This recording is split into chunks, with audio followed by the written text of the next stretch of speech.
studying psychology. I studied psychology as well. I didn't get a degree in it, but people always joke like, oh, psychology, that's the study of everything that your mother did wrong. So that's my little joke.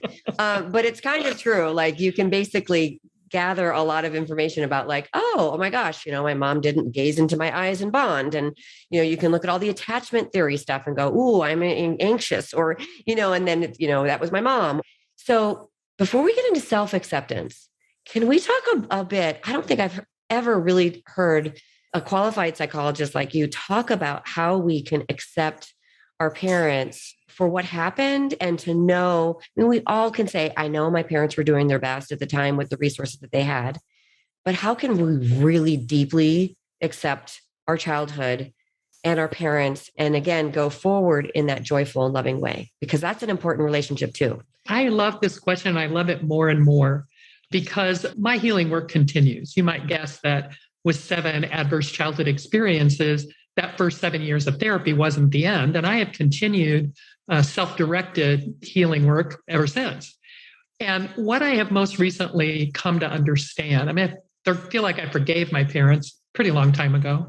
But what I came to understand just recently is our nervous systems are at the heart of producing the behavior that makes us difficult for other people and for ourselves.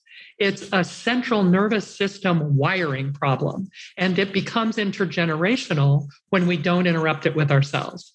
So my parents were not just doing the best they could do, they were literally acting out wiring of their central nervous system that came from their own childhood experiences. Inputs become outputs in the nervous system. And until we recognize that we are messing with people's nervous systems when they're little, we can't do anything about looking at how our own nervous system is producing, like automatic, it's knee-jerk. You don't have a lot of control. I didn't have a lot of control over drug use, over alcohol use, over all kinds of really inappropriate relationship behavior, because it was simply wired into my system to say, you need to do something about the fact that you're in danger all the time, girl. Because that's what my amygdala was telling me. And my vagus nerve said, okay, we'll make up a bunch of stupid stuff for you to do that might help keep you feeling like you're safe. So why don't you eat a whole bunch of bad food? And I was well over 100 pounds overweight at one point. These are things that people like to look at others and judge.